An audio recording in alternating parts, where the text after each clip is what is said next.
네, 오늘 2018년 6월 19일 화요일 밤 9시가 되고 있습니다. 오늘 안토니오 제109차 전화 생방송을 이제 시작을 하겠습니다. 오늘은 트럼프 대통령께서 우주군 창설을 지시했다라는 그런 뉴스가 들어와 있는 것 같습니다. 우주를 지배해야 세계 평화가 온다라고 이렇게 인식을 하면서 지시를 했던 것 같습니다.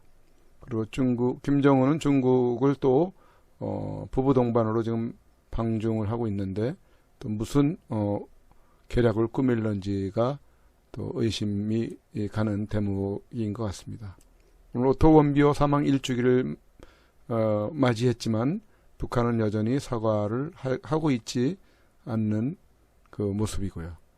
그리고 중국과 미국 간의 무역 전쟁이 지금 또 다시 붙고 있는 양상인 것 같습니다. 이런 그 내용들을 위시해서 또 여러 가지 소식들을 우리 안토니오님을 통해서 듣도록 하겠습니다. 그러면 바로 연결을 하도록 하죠. 잠시만 기다려 주세요.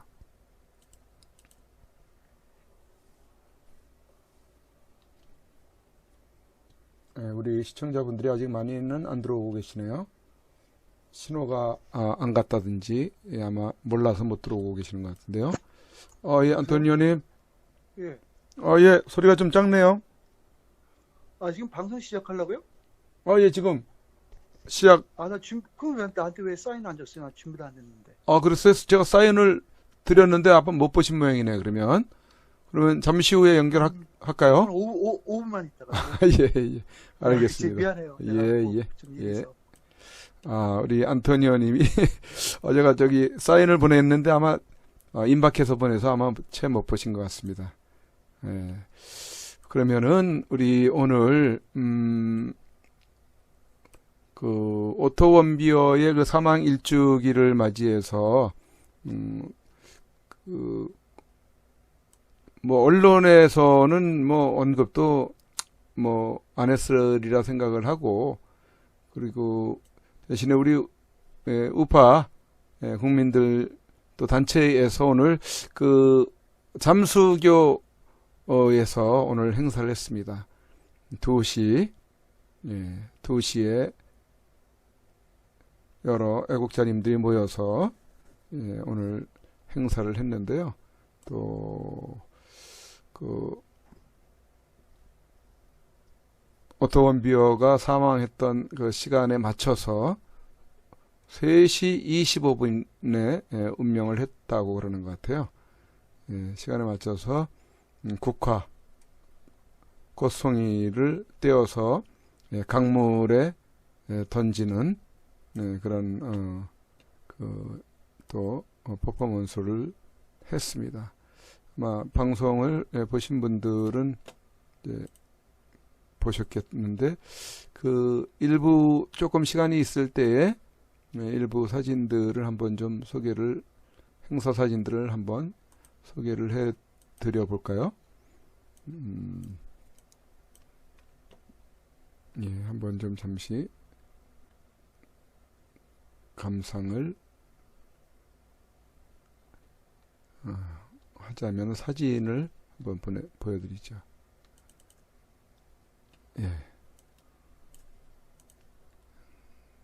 아직 안 보이는 상황이죠, 여러분은?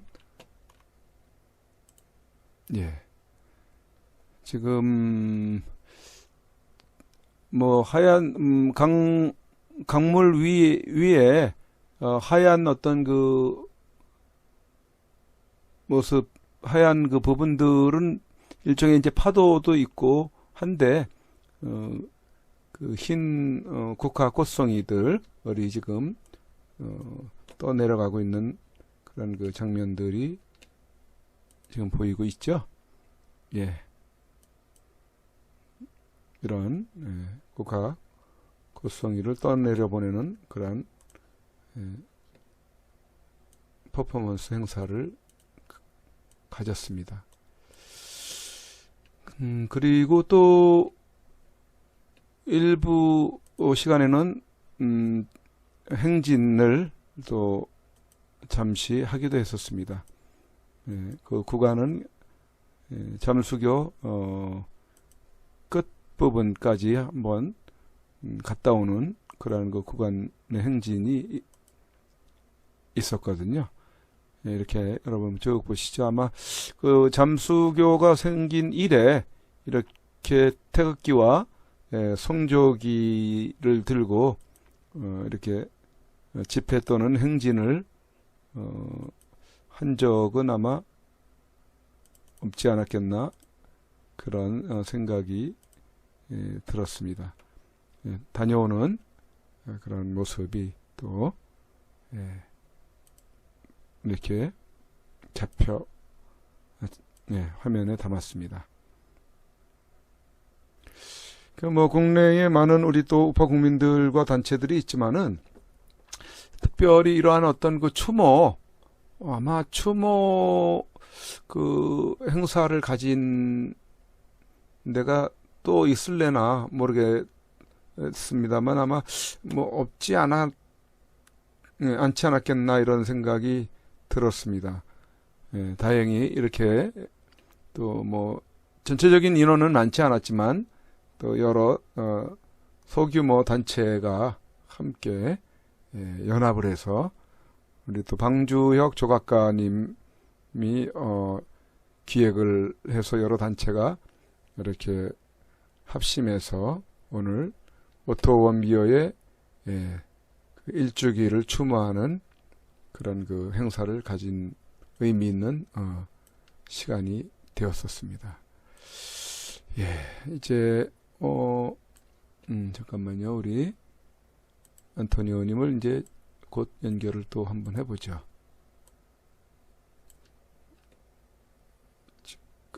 조금 잠시 한 1분 정도만 더 있다가 한번 연결을 해보죠.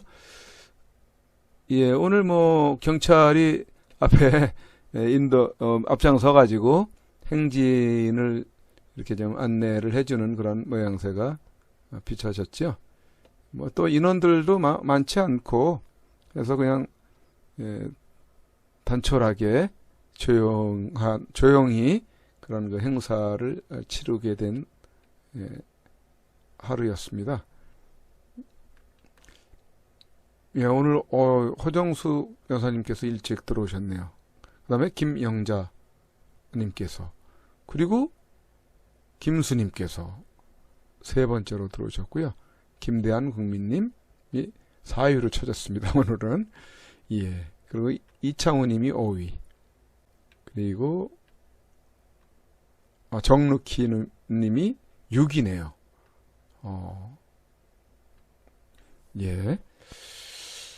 지금 실시간 방송이 이제 시작이 됐지만은 아직도 이 TV 선구자 방송 계정을 모르시는 분들이 많아서 많이는 못 들어오고 계시는 상황입니다. 여러분들 중에서 이렇게 주변에 또 공유할 때 있으면 공유를 한번 해 주시면 좋을 것 같고요. 다시 우리 안토니오님을 연결을 하도록 하겠습니다.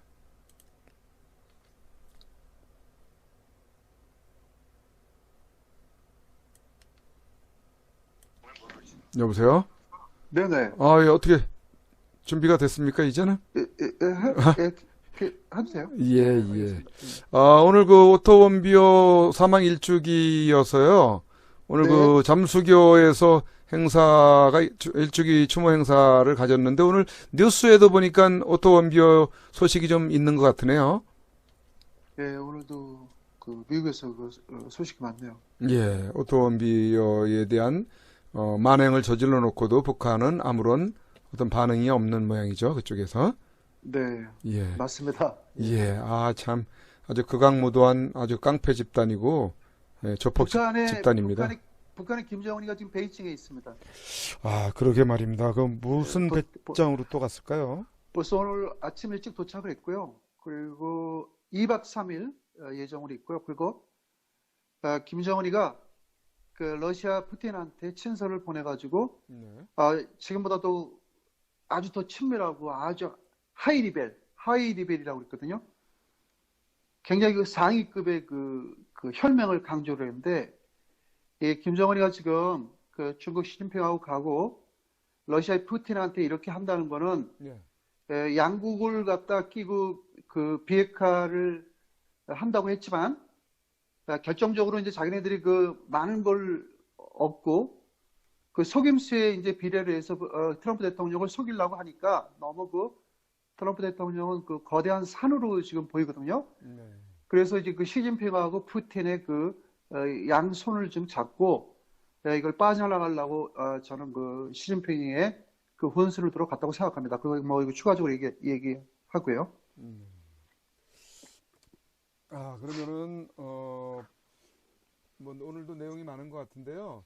네, 본격적으로 들어가시기 전에 우리 시청자분들 지금 들어와 계시는데 먼저 인사 나누시고 진행을 할까요? 예, 안녕하십니까. 오늘 또 이렇게 만나게 돼서 반갑고요. 그리고 이 선구자 방송이 그 지난번에 그 서스펜드를 당해서 지금 그 메인 방송이 지금 방송에 그 실시간 방송 할 수가 없게 된 지금 상태거든요. 근데 아무리 그 우리가 이제 그 선구자 방송의 계정이 또 하나 있는 그 다른 계정으로 해서 그 계정 방송국 이름이 선구자 방송국 TV입니다. 이거 굉장히 쉽습니다. 이 선구자 방송 TV, 알파벳 TV를 유튜브 창에 찍어서 그러면 선구자 방송 TV가 나옵니다. 그런데 그렇게 해갖고 찍으면은 아무 영상이 없고 그냥 선구자 방송 로고하고 방송국만 나와요. 그럴 때 당황하지 마시고 그 맨 위에 이렇게 눈으로 보면은 그 두 번째란에 동영상이라는 데가 있어요. 동영상. 네. 그거를 바로 클릭을 하면은 선거제 방송이 나옵니다. 그럼 우리가 지금 9시에 방송을 시작했을 때 그때 맞춰서 나오면은 실시간이라고 라이브 채팅이 뜨거든요. 네. 그랬을 때 그냥 그렇게 해서 보면은 또 내일 또 잊어버리니까 구독을 눌러요. 구독을 누르고 그 알람 벨을 눌러놓으면은 실시간이 그 방송이 시작할 때 알람이 가고요. 설사 또 알람은 안 눌렀다 그래도 그리고 구독을 안 했다 그래도 일단 선구자 방송 TV를 찍고 동영상을 찍으면은 구독 시 이렇게 쉬운 건데 이걸 못 한다는 건 저는 조금 이해를 못 하고요. 그 다음에 우리가 이 방송을 하기 전에 무려 1,300명이라는 그 엄청난 그 인원을 우리가 물론 그거를 우리가 그게 뭐 아쉽다기보다는 그렇게 해서 저 같은 경우는 많은 사람한테 알림을 좀 주기를 원하는데 근데 그 신뢰를 또 들으면은 그래서 그 제 푸념이라고 생각하면 뭐 푸념인데 그 다른 방송 보니까 얼마 전에 같이 서스펜드를 맞은 방송은 그분들도 그 다른 계정으로 해서 방송을 하고 있습니다. 있는데 거기는 뭐 그 방송 그 자체에서 어떤 홍보도 물론 좀 했지만 하지도 않은 상태인데도 거기 지오 채팅란에 그 엄청 많은 그 숫자의 애국자님들이 그냥 너도 나도 다 그렇게 해서 찾아 들어오고 하는데 왜 선구자 방송은 찾아오지 못하는지요. 저는 그게 참 궁금하고요. 불과 지금 우리가 1,300명 이상의 그래도 엄청난 많은 숫자를 확보한 상태에서 우리가 방송을 했는데 방송을 보니까 지금 벌써 보름이 다 돼가는데도 일주일이 넘어가는데도 이렇게 100여 명도 안 되고 이런 거는 글쎄 뭔가 그리고 또 제가 방송을 보니까 우리 방송국의 관리자님이 그 방송에 가서 있더라고요. 난 그거보다도 차라리 그 방송에 가서 물론 그 방송이 얼마나 유익한 방송을 하는지 모르겠지만 듣는 것도 모니터링도 좋아요. 일단 그 방송국의 그 관리자님들이 홍보를 하셔야죠. 어떻게 제가 방송국까지 하면서 홍보를 합니까? 우리 방송국의 그 닉네임을 가진 분이 거기 가서 거기 가서 참여 활동을 하고 있더라고요. 그래서 저는 깜짝 놀랐습니다. 왜 우리 방송을 좀 홍보를 해야 되는데. 예. 어쨌든, 뭐, 지금 긴박한 상황 속에서 뭐 제가 이런 거 저런 거 따질 건 아니지만, 그 선구자 방송 ETV를 찾아오지 못한다는 거는 그건 말이 안 됩니다. 다시 한번 얘기하겠습니다. 일단 유튜브 창에 들어가셔서 거기 돋보기란에다가 선구자 방송 한글로 찍으시고요. 그다음에 영어 알파벳으로다 TV를 찍으면은 선구자 방송 로고와 함께 선구자 방송 TV 이 방송이 나옵니다. 그랬을 경우에는 거기에는 아무런 영상이 올라가 있지 않습니다. 그건 자연적인 현상입니다. 일방송도 마찬가지예요. 그랬을 때 거기서 주저하지 마시고 메뉴의 그 파트별 란을 보면은 메뉴 2층에 첫 번째, 두 번째 란에 동영상이라는 한국말로 세 글자가 있습니다. 그거를 클릭을 하시면은 선구자 방송 다른 계정의 선구자 방송 TV 방송이 영상과 함께 나오고요. 그리고 우리가 매일 9시에 방송을 시작합니다. 뭐 어떤 경우라도 뭐 다소 한 5분에 10분은 늦어질 수도 있죠. 그랬을 경우에 실시간을 보기 어려울 수도 있죠. 실시간 방송이 안 뜨면은 어저께 했던 방송만 뜨기 때문에. 그런데 만약 9시 그 전후로 해서 그 동영상을 누르면은 바로 거기 실시간이라고 라이브 방송이 뜹니다. 예, 그래도 어느 정도 숙지가 되시죠? 예, 그렇게 하면은 뭐 선구자 방송 보는 데는 아무런 그 문제가 없다고 보여요. 오늘 방송 시작하겠습니다. 예, 반갑습니다. 방송을 시작했습니다. 일본 오사카에 어저께 지진이 일어나가지고 그 오사카를 강탈을 했는데, 저는 뭐 그게 강도가 6.1도라 옛날에 그 7.8도, 8도의 후쿠시마 그 해변가의 그런 지진보다는 다소 약하겠구나 했는데, 상상 외로 충격이 큽니다. 그리고 더군다나 일본의 모든 시설이라든가 이런 게요, 거의 아주 정지 상태가 되고, 뭐 신칸센도 철로가 휘인 상태로 해서 그런 안전 시설을 감안해서 이렇게 뭐 지금 개통이 되는지 모르겠습니다. 어쨌든 어저께 오사카의 지진이 상당히, 오사카 같은 경우는 우리 한국 교포들이 굉장히 많이 삽니다. 일본에서 최고로 많이 사는 제가 알기로는 한 100만 명이 넘을 거라고 저는 알고 있는데, 그 정도 우리 한인 뭐 1세가 됐든 2세가 됐든 3세가 됐든 어쨌든 대한민국의 혈통을 가진 분들이 거기 미국의 한국 한인 교포들과 마찬가지로 오사카에는 상당히 많은 한인들이 살고 있기 때문에 한인들의 피해도 걱정이 되고요. 그리고 또 그 지진에 저는 과거에 남미에서 강도 거의 6.9도에서 7도의 강진을 3번을 당해봤습니다. 벽이 금이 가고요. 2층에서 뛰어내려오는데 벽에 머리를 부딪혀갖고 피까지 흘린 적도 있습니다. 아주 굉장히 무서웠고, 한 3일 동안을 공원, 축구장이 이렇게 열려있는 그런 공원에서 거기서 집에 못 들어가고 잔 적도 있고요. 자세한 지진은 당해보지 않으면 엄청 무섭습니다. 그래서 일본의 오사카, 일본인도 마찬가지고 한인 교포들 굉장히 안위에 조심을 하길 바라겠습니다. 그 다음에 트럼프 대통령이 연일 미국의 멕시코 보더, US하고 멕시코 사이 보더가 있죠. 국경이 있는데, 거기서 연일 미국으로 멕시코인들의 개인적인 마음, 우리 충분히 이해합니다. 돈을 벌기 위해서 어려운 고생을 하고 목숨을 걸면서까지 사막을 건너서 LA 땅으로 이렇게 텍사스의 국경을 거치고 뭐 이렇게 뭐 아리조나도 있고 뭐 여러 가지 국경이 있는데요. 그런 상태에서 멕시코인들이 그렇게 범람하니까 지금 이번에 발생했던 부모와 자식 간에 세퍼레이트를 해서 갈라진 상태에서 구금이 아니고 일종의 수용하는 그런 상태를 가지고 지금 멕시코 미국의 이민자들과 멕시코 커뮤니티에서 지금 미국 정부를 향해서 굉장히 연일 그런 프로테스팅 그런 집회를 하고 있는데요. 물론 저도 이민자의 한 사람이기 때문에 저는 100% 이민자들을 앞서서 저는 얘기를 합니다. 맞습니다. 이민자들의 권리, 그런 개인, 그런 휴먼 라이트, 그런 인권에 대해서는 그거는 당연히 이민자들 편에 서야 되겠죠. 근데 우리가 그런 이민자고 우리가 그런 뭐 불합리한 조건을 받을 수도 있고 또 안 받을 수도 있고 하지만 실제적으로 제가 고려를 살아보니까 특히 인격을 모독할 정도의 그런 그런 어떤 디스크리미네이션, 그런 그런 학대라든가 그런 그런 처사를 갖다가 좀 아주 모욕감을 주는 그런 경우는 저는 받아본 기억은 전혀 없고요. 다만 이 문제는 우리가 개인적으로 인권도 중요하지만 미국의 법치를 따라야 됩니다.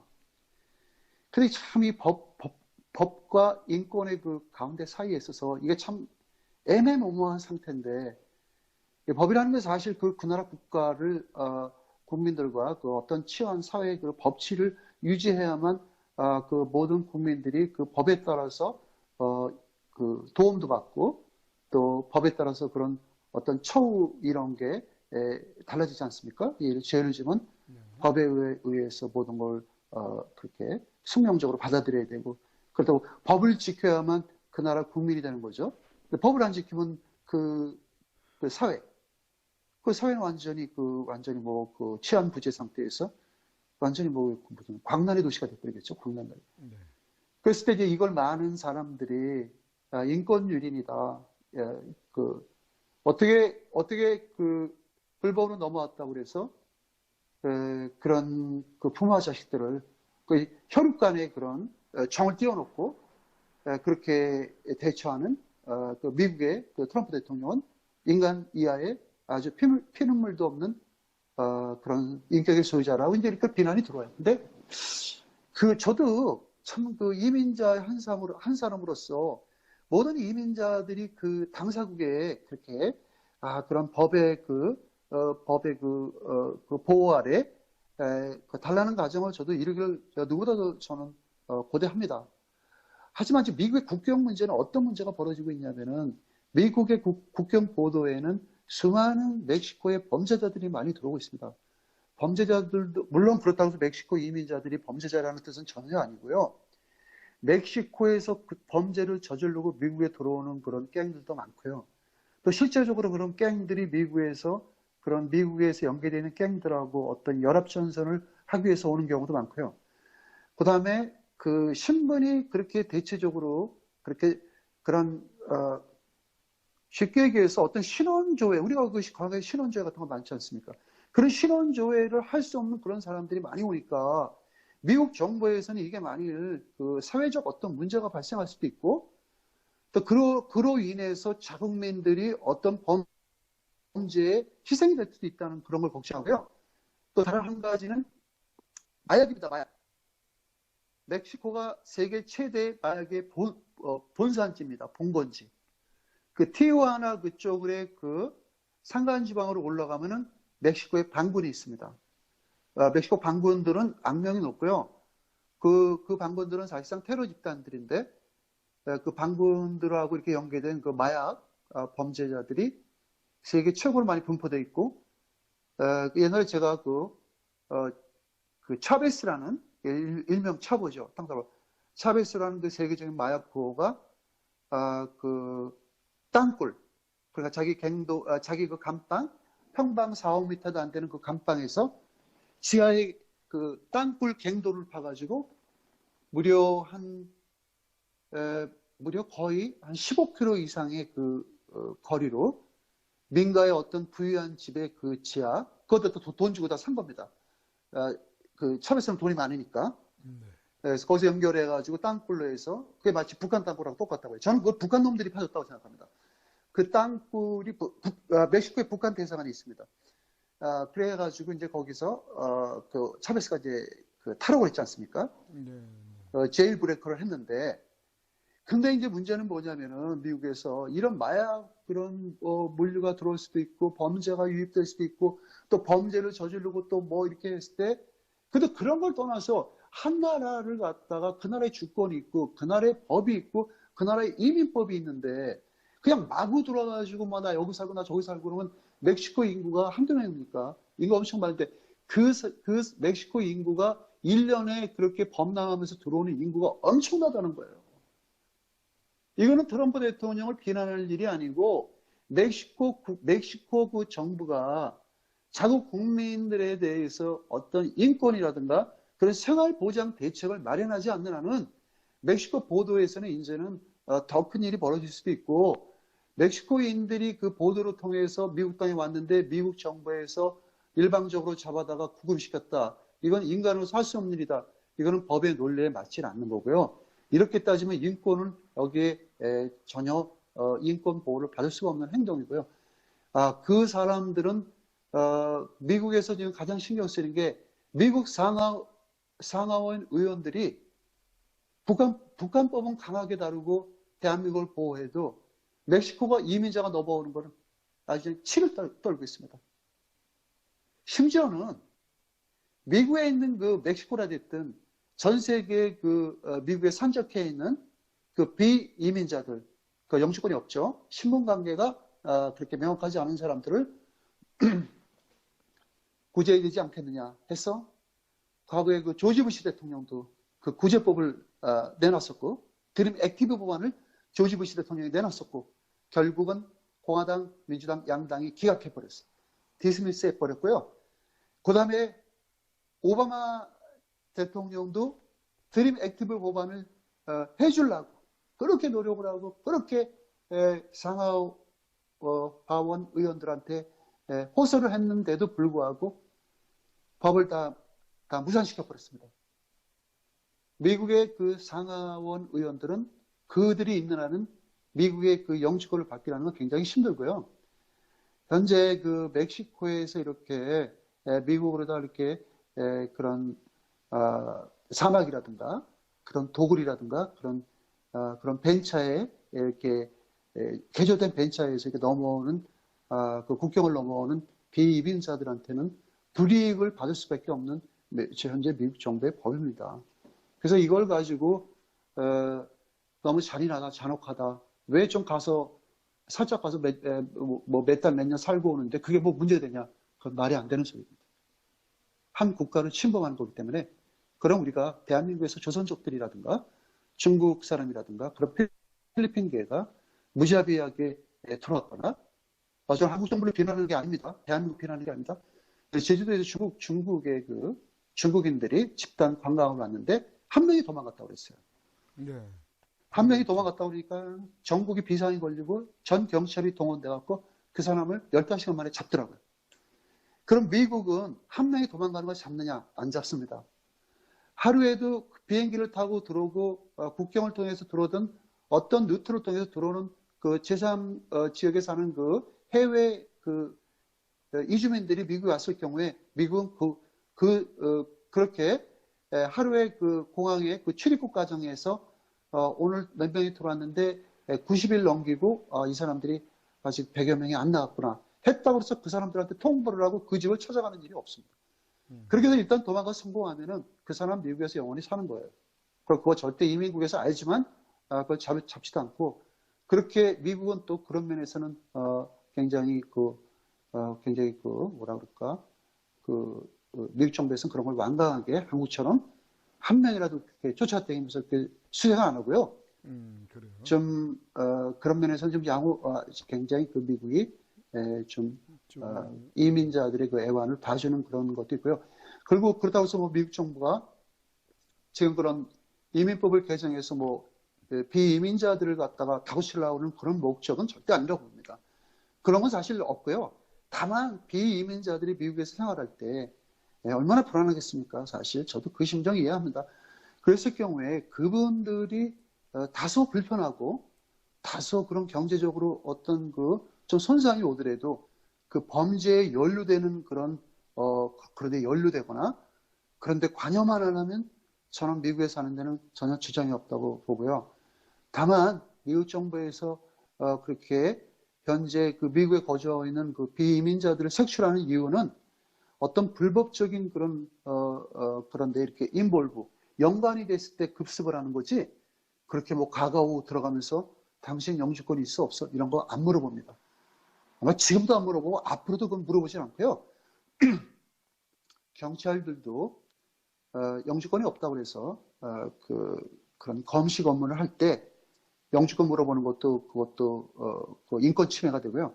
경찰들은 어디까지나 어디까지나 그런 트랜스 트래픽을 위반했을 때만 검문을 하고 제재를 할 뿐이지 어떠한 형태도 그런 건 없고요. 어쨌든 멕시코 이민자들이 그렇게 무작정되고 성토할 그런 건 아니라고 좀 봅니다.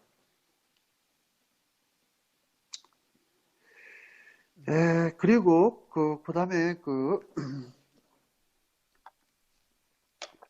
트럼프 대통령이 오늘 매티스 국방부 장관과 출애 회동을 하면서 어떤 이야기를 했냐면은 우주군 창설이라는 걸 지지했어요. 우주군 창설. 그러니까 이제 이건 우리가 보면은 영화 공상 영화에 나오는 그런 것 같은 느낌이 들죠. 네. 그러니까 트럼프 대통령이 뭐라고 하냐면 세계 평화와 그런 모든 게 우주를 우리가 좀 러시아나 중국보다 좀 많이 지배를 할수록 우리가 그 세계 평화를 갖는데도 굉장히 세계 평화도 오고 또 우주를 먼저 장악해야만 중국과 러시아를 제압할 수 있는 그런 군을 창설하는 데 있어 우주군을 창설을 했습니다. 물론 우주군은 일반 군과는 다르지만요. 그렇다고 해서 우주군이 전투복을 입고 이렇게 총알을 들고 그런 거 싸우는 게 아니고 어떻게 보면 우주군은 좀 첨단 그런 장비와 그런 첨단의 어떤 그런 익스페리언스 그런 능력을 그런 걸 갖고 이렇게 창설하는 그런 부대로서 어떻게 따지고 보면 국방의 의무하고 같다고 생각합니다. 일반 군인들은 직접 전쟁에 참여를 하고 포를 쏘지만 우주군은 포 이상의 어떤 첨단 과학 장비를 해서 우주를 지배할 수 있는 그런 미래 세계의 평화를 위해서 트럼프 대통령이 굉장히 빨리 그렇게 매티스 국방부 장관한테 우주군 창설도 빨리 해라 해서 그런 게 있고요. 그건 굉장히 좋은 거죠. 근데 북한의 김정은이가 중국을 방문했습니다. 드디어. 제가 이틀 전인가 3일 전에 김정은이가 어떤 북한 갈지도 모른다는 얘기를 내가 한 적이 있습니다. 네. 물론 근데 이건 제가 어떤 예지력과 예측력이 빠른 게 아니고 지난 평창올림픽 네. 일명 평양올림픽이죠. 일명 평양올림픽. 네. 일명 평화올림픽이 한참 발발하고 그게 그냥 저들만의 잔치를 했을 때 그때부터 지금까지 내가 쭉 그냥 그 이후로부터 북한이 돌아가는 그 상황, 중국의 움직임 이런 걸 이렇게 트럼프 대통령이 북한을 대처하는 그런 상황을 쭉 봤을 때 저는 그냥 쉽게 나와요. 제가 싱가포르 북한의 김정은이가 갔을 때 석연치 않은 그냥 단지 북폭을 피하기 위해서 일종의 미국의 입을 막은 그런 합의서인데 그랬을 경우에 저는 이런 판단을 했습니다. 저놈이 아마 수의관을 시진핑이가 불러서 갈 거다. 오늘도 시진핑이가 불러서 간 겁니다. 그래서 오늘 트럼프 대통령이 중국한테 엄청난 형벌을 내렸는데요. 그건 내가 나중에 할 겁니다. 이게 딱 맞아요. 저는 김정은이가 시진핑을 만나러 불려서 간 이유는 비핵화를 하는 과정에서 뭔가 파토가 났을 경우에 강한 중국의 군사력과 이놈이 또 오늘 북한을 떠나서 러시아란다. 중국 땅을 밟기 전에 푸틴한테 친서를 이메일을 날렸는지 어쨌든 날렸습니다. 한라인을 날렸는지 앞으로 좀 더 북한을 더 친밀하고 더 안전하게 가져다 줄 수 있는 릴레이션십 그러니까 안전 보장을 가져다 줄 수 있는 그런 미국의 그런 관계를 설정하자. 그러니까 여태까지 북한이 물론 공산주의 맹주국으로서 러시아를 늘 그렇게 자기의 종족으로 지향하고 있지만 북한이 이렇게 다급해진 이유는 미국의 엄청난 자기가 결국은 이 북한의 이 김정은이라는 이놈이 시진핑하고 가고 러시아한테 그런 자기를 도와달라는 그런 메시지 그런 구원의 요청을 했을 경우에는 결국 비핵화를 안 한다는 얘기예요. 미국에서 얻어낼 수 있는 데까지 얻어내지 못한다는 그런 결과도 이미 알아 있고 결국은 트럼프 대통령이 얼마나 굉장히 정확하게 김정은을 아주 정확하게 그 아주 그냥 그 한반도의 그 비핵화에 대한 그 속임수에 대한 걸 전곡을 찌른 그 이유는 트럼프 대통령이 그 6월 12일 날 만나고 나서의 그 트럼프 대통령의 입 모든 게 북한 김정은이가 받아들이기도 거북하고 그런 걸 들음으로써 김정은이는 나는 비핵화에 걸려들었구나. 이제 내가 만일 이걸 이행을 안 하면은 나는 저 미국의 그 힘에 나는 그 포탈을 맞아 죽을 운명이고 이거는 내가 뭐 어디 가서 억울하게 하소연을 하든 아니면 뭐 내가 이걸 갖고 진짜 나는 억울하다 뭐 이런 걸 다 떠나서 나는 이미 그 7월 12일 날 트럼프 대통령을 비핵화를 한다고 속였기 때문에 내가 만약 이 속인 게 트럼프 대통령의 마음에 이게 고리백에서 트럼프 대통령이 진노하면은 나는 죽음밖에 없다는 걸 알기 때문에 오늘 러시아의 푸틴하고 그 중국의 시진핑한테 그 자기의 그런 어머 메시지를 보낸 거예요. 네. 그리고 어머 메시지라는 거는 사실상 물론 푸틴이 이런 경우는 할 수 있겠죠. 북한의 그런 문제에 있었을 때 트럼프 대통령을 만나지도 못하겠지만 뭐 만나거나 어떤 뭐 사신을 보내서 북한 문제를 너무 그렇게 막바지라는 그런 선에서 해결을 하지 마시고 전쟁은 좀 피해주고 내가 그 북한을 곁으로 최대한으로 이렇게 유도를 해서 북한의 그 핵 비핵화를 이렇게 좀 내가 다소나마 내가 누구를 보겠다고 이제 이 푸틴이 술수를 쓰고 나오는 거죠. 푸틴의 말을 절대 믿으면 안 되냐면은 푸틴은 얼마 전에 뭐라고 얘기했냐면은 북한은 당연히 핵을 갖고 있는 나라다. 나는 북한이 핵 보유국으로 인정을 미국이 해야 된다고 본다. 그리고 북한은 자기네 그 수권 능력이 핵밖에 없는데 국가를 지키기 위해서는 주권을 지키기 위해서는 나는 핵이 정당하다고 본다라고 이런 논리를 핀 놈이 바로 푸틴입니다. 시진핑은 푸틴보다 더 나쁜 놈이고 시진핑은 오늘 같은 경우 북한의 김정일을 데리고 가서 어떤 이야기를 할 거냐면은 어차피 자기네들이 추구하는 그 가짜 비핵화를 실현하기를 너무나 위험하고 미국 트럼프 대통령의 눈이 매 눈으로 보고 있기 때문에 여기서 우리가 좀 다소 수정할 게 있다.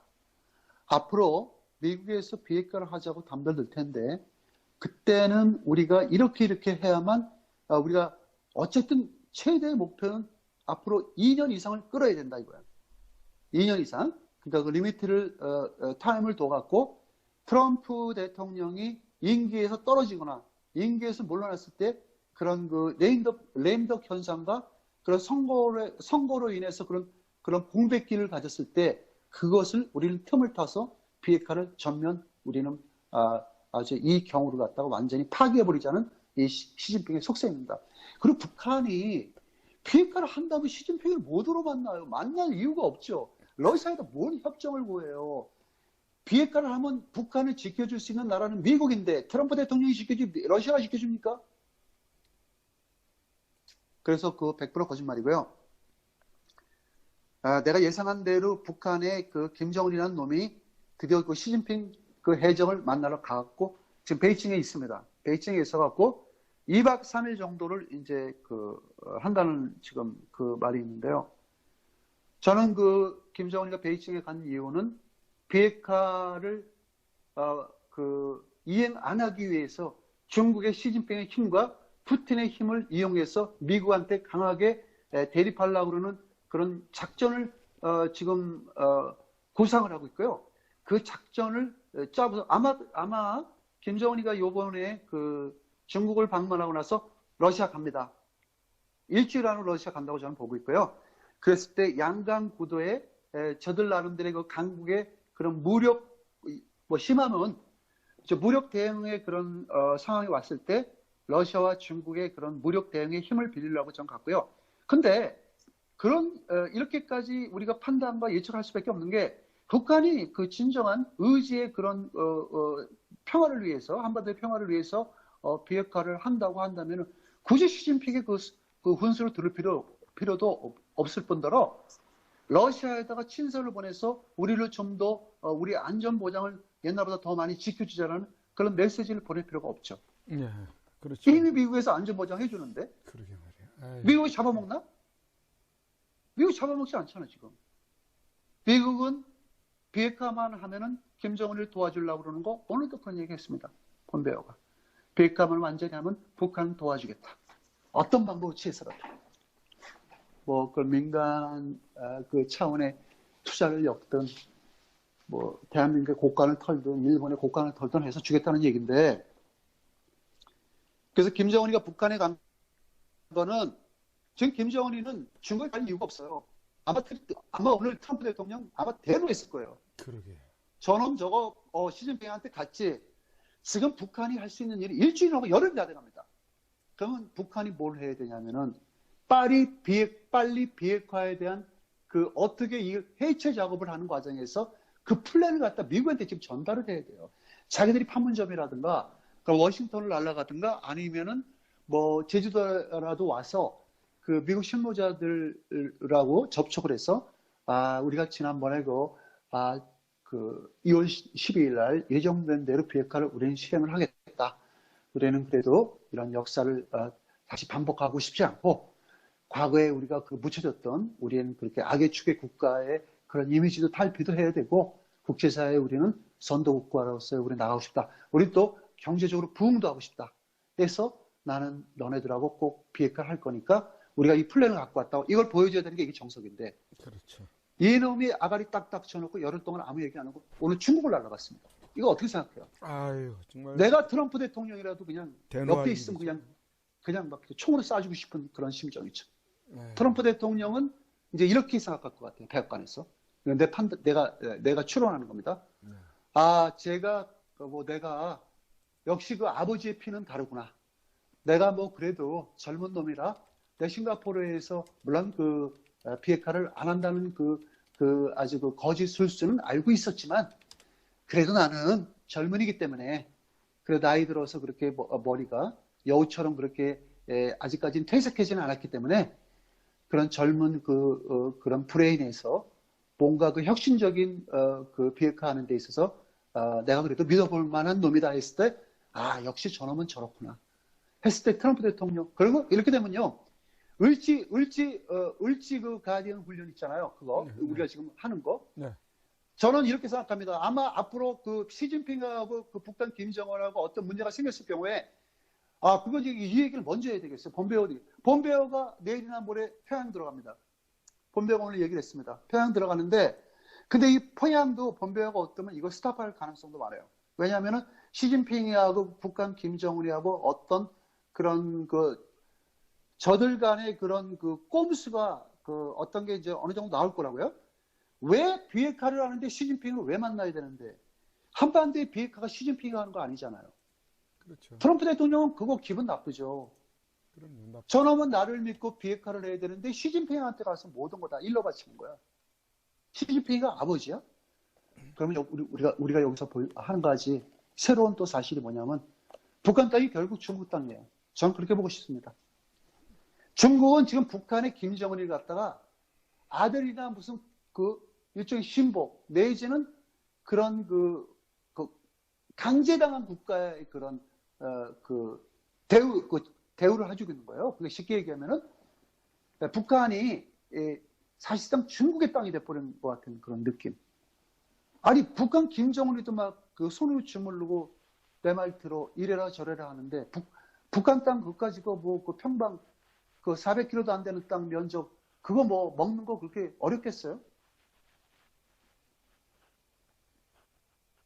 그래서 나는 사실상 중국이 이런 한반도 비핵화를 장악하고 저렇게 혼수를 두고 이 한반도 문제를 교란시킨다는 거는 이 중국 놈들은 진짜 미국이 이 북한 문제를 해결하고 진짜 저는 중국이 뭐 전쟁으로까지 이렇게 치달아서 중국 인구를 갖다 이렇게 다 깨부신다고까지는 내가 뭐 중국 국민들을 생각해서 그렇게 할 수는 없겠지만 최소한 중국은 내가 앞으로 바라는 심정은 최소한 10개국 이상으로 분리됐으면 좋겠어요. 아주.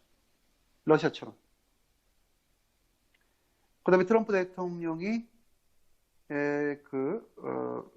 지난번에 7월 12일 날 6월 12일 날 싱가포르에서 비핵화 의제에서 김정은이가 요구한 사항 있지 않습니까? 내가 어저께 얘기했죠.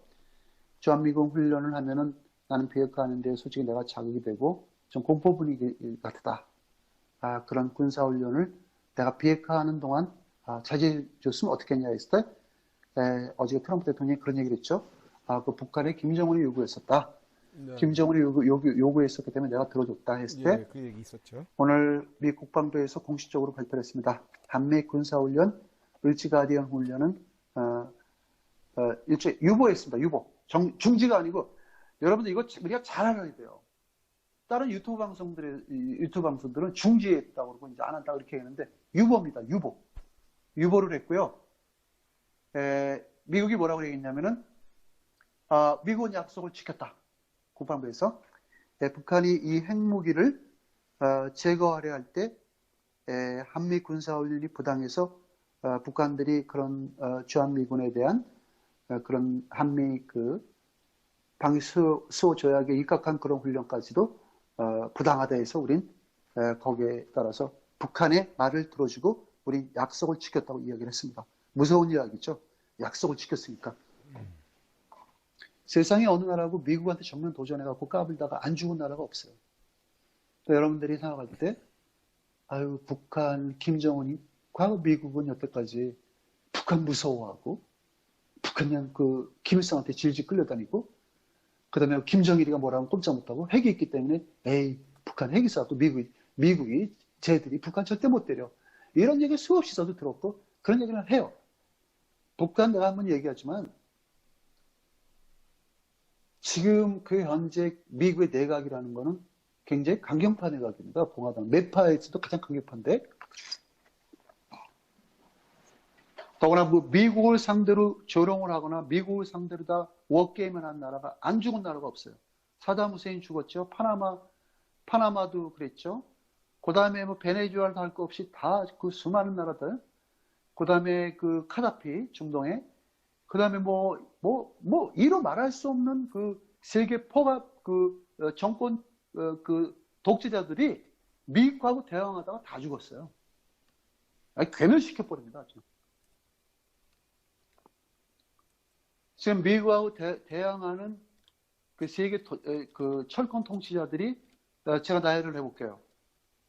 푸틴, 시진핑, 아사드, 김정은, 이란 대통령, 그 다음에 터키 대통령, 그 다음에 여러 가지 있어요.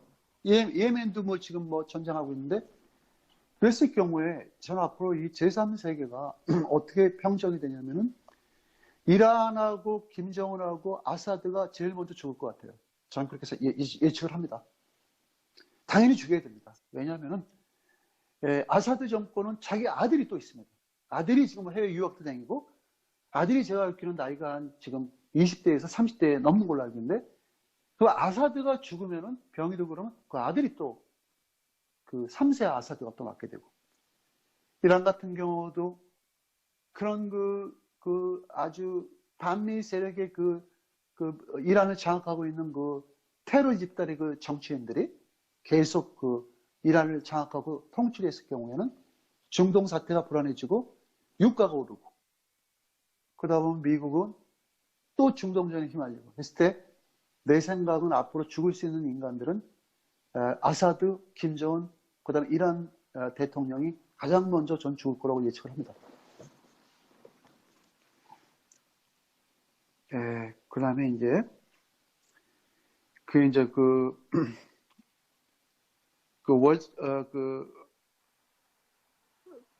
미국에서 이게 스카이 뉴스 같아요.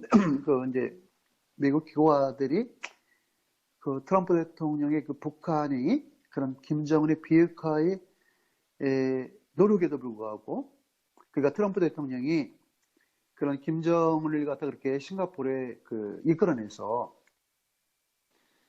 합의를 도출해서 비핵화를 이뤄내갖고, 지금 현재 우리는 이걸 정확히 명시해야 되는 게, 비핵화 하는 거 맞아요. 왜 맞는지 알아요? 싱가포르에서 김정은이가 트럼프 대통령 귀에다 대고 나 꼭 비핵화 할게요. 그리고 본배우한테도 그랬대요. 김정은이가. 약속 꼭 지키겠다고. 그 얘기가 지금 뒤에 나옵니다. 그럼 우린 비핵화 하는 거 맞잖아요.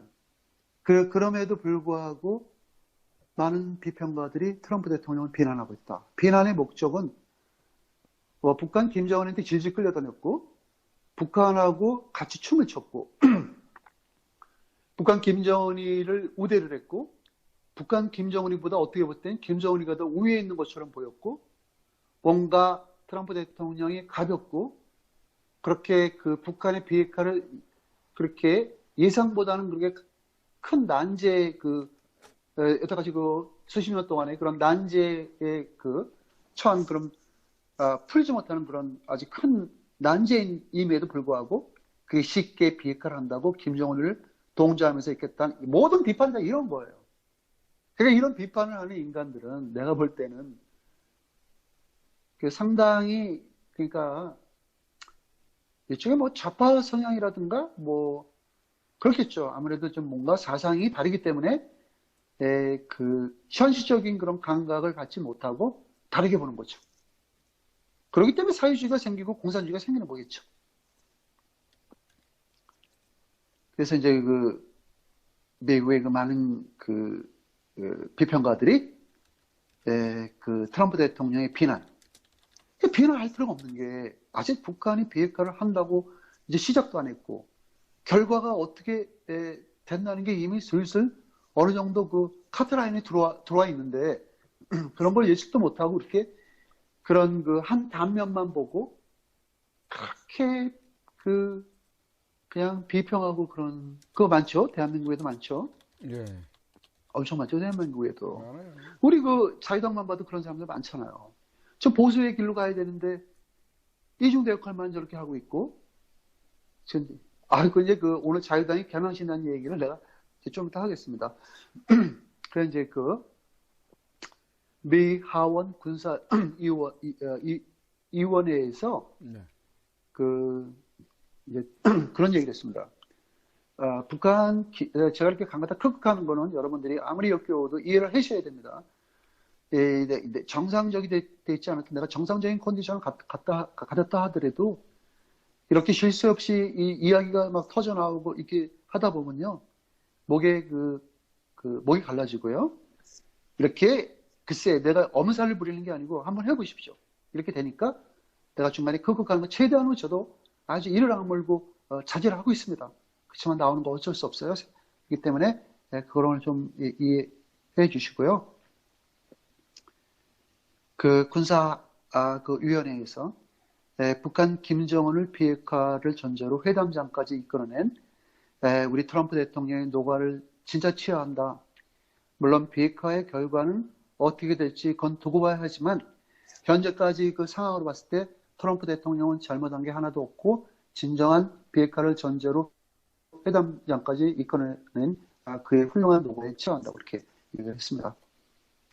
또 뭐 이렇게 반대 세력도 있지만 그런 옹본 세력이 더 많다는 거.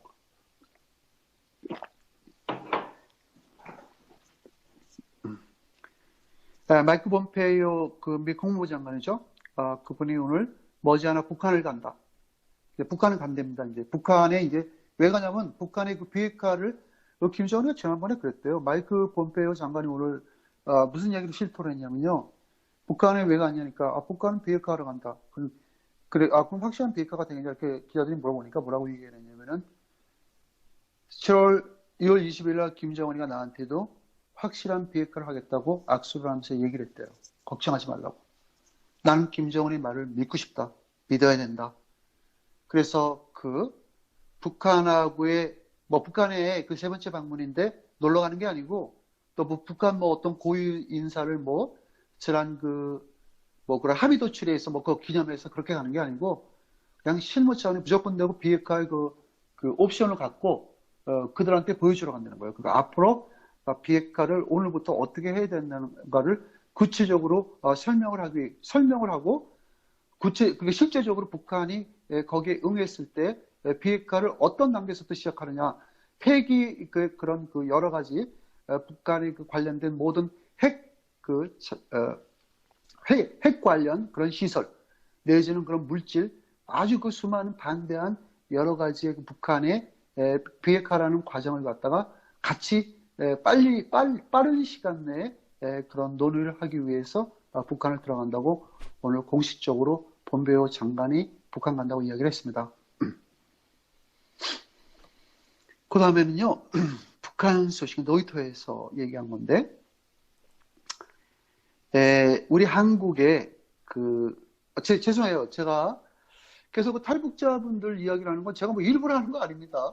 이런 뉴스가, 우리 탈북자분들 뉴스가 이런 국제사회 그 큰 그 뉴스 매체에서 연일 떠요. 그 좋은 거잖아요. 나쁜 건 아니잖아요. 그렇죠? 네, 그러게요. 그래서, 그래서 뭐, 제가 뭐 한국에 우리 3만 5천 명의 탈북자분들이 계시지 않습니까? 그럼 내가 또 혹시 말이라도 저는 크게 실수했다는 거 없다고 생각해요. 절대 탈북자분들 갖고 내가 비하를 하거나 탈북자분들이 우리 남한 땅에 살면서 뭔가 어떤 그 불이익을 받거나 무슨 어떤 절대 그런 식의 제가 말을 하는 게 아니고요. 나는 탈북자 분들이 자기들이 한 이야기를 내가 뉴스에 나와서 그냥 하는 겁니다. 이 이야기는 탈북자 분들이 한 이야기입니다. 누가 한 게 아니고 대한민국 땅에 사는 3만 5천 명의 그 중에 몇몇 사람이 이런 이야기를 한 겁니다. 이 사람들이 그 내용은 뭐냐면은, 지난 그 4월 27일, 그 남과 북이 평화협정을 맺어갖고, 앞으로 그 많은 그 스포츠 외교도 같이 하고요. 그 다음에 이제 지금 열리고 있는 월드컵 축구도, 그 탈북자분들이 한 이야기야. 내가 볼 때는 북한도 아마 한국을 응원할지도 모르겠다라고, 그런 이제 탈북자분은 그 4월 27일 날 남북한의 그런 상호 종전 체제 전환과 동시에 평화협정을 맺은 거에 대해서 이제 그 바람으로 이야기한 거죠. 뭐 그게 전부 다입니다. 그래서 그들이 생각하는 거는 북한이 한국 축구를 북한 주민들도 만약 텔레비를 본다면은, 근데 북한은 텔레비를 못 보는 걸로 알고 있거든요. 우리를 응원하지 않을까라고 얘기했습니다. 그 다음에 이제 이 MBC 뉴스인데, 이 중국 오랑캐들이 어저께 제가 중국이, 트럼프 대통령이 중국 물품에 대해서 25% 비관세 장벽을 쳐서 다시 수출 품목 오버 트래픽에 대한 오버 트래픽. 그러니까 그게 뭐냐면은 한 물건을 갖다 너무 제한된 그러니까 제한된 숫자에 충족을 하면 괜찮아요. 제한된 숫자는 관세가 없습니다. 비관세가 없는데 한 품목을 갖다가 오버 트래픽을 했을 경우에 내는 세에 어떻게 보면은 그게 정당한 절차의 세입니다. 근데 이 중국 놈들이 오늘 미국한테 대항해서 어떻게 했냐면은 미국 수출 품목 535개. 그러니까 이거는 여러분 제너럴 머천다이입니다. 제너럴 머천다이. 제너럴 머천다이가 뭐냐면은 일반 품목이에요. 일반 품목. 공산품. 그런 하이 테크놀로지 그런 수출품이 아니고, 이 치사하게 비열한 놈들이, 오랑캐 놈들이 일반 품목에다가 비관세를 갖다가 쳐갖고 보복관세 25%를 매겨버렸어요.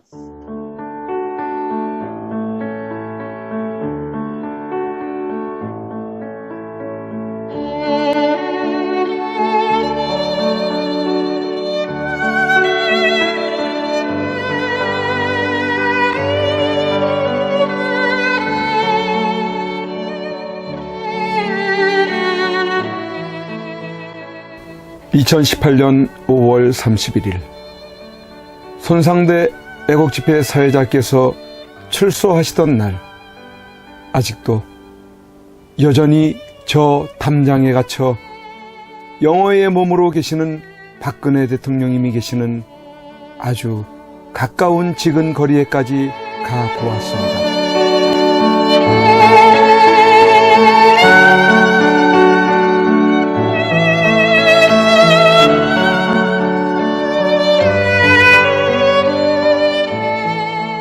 이런 곳에서 박정희 대통령님의 딸이자 아무 죄 없이 탄핵당하고 멸인당해 감옥에 1년을 넘게 갇혀 고생을 하고 계시는 박근혜 대통령께서 계시는 곳이란 말이던가.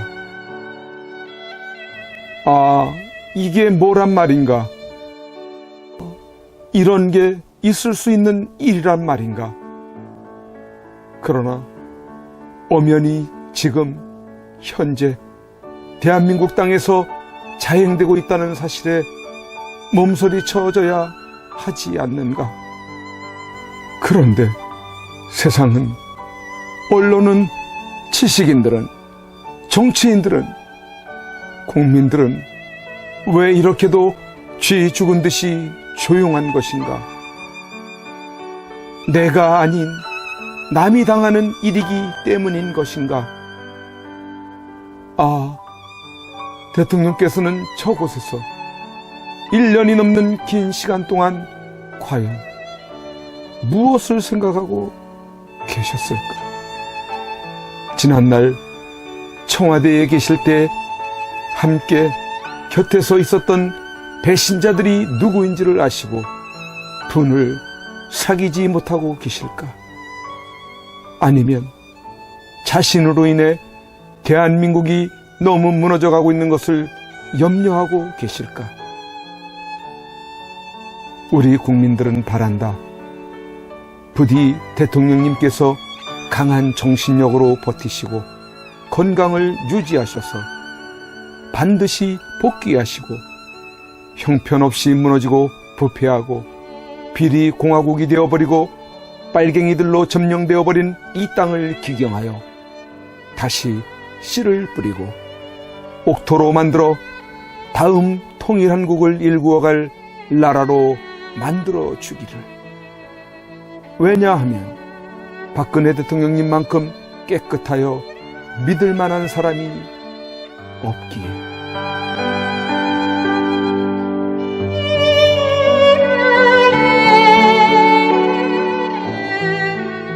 이제 내려가야 한다. 내려가기 전에 대통령님께 이렇게 외쳐본다. 박근혜 대통령님! 옥체를 보존하십시오! 선구자 방송입니다! 보내드리는 엽서를 통해서 힘을 내시고 대통령님의 결백이 밝혀질 것입니다. 멀지 않았습니다.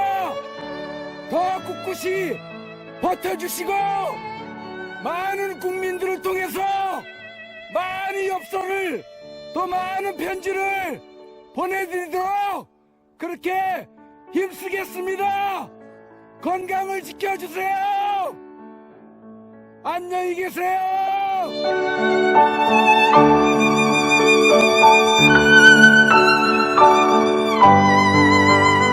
오늘 손상대 사회자께서 출소하시면서 여러분들이 보내주신 서신으로 인해 힘을 얻을 수 있으셨다고 하셨습니다. 여러분들의 그 용기와 또 우편의 편지나 아니면 적기를 통해서 우리에게 힘을 주셔서 오늘 이렇게 하늘을 처음 보는 것 같습니다. 이제 박근혜 대통령님과 남아 계신 분들이 힘과 용기를 얻으실 수 있도록 엽서 보내기와 편지 보내기에 더욱 동참해 주시지 않으시겠습니까?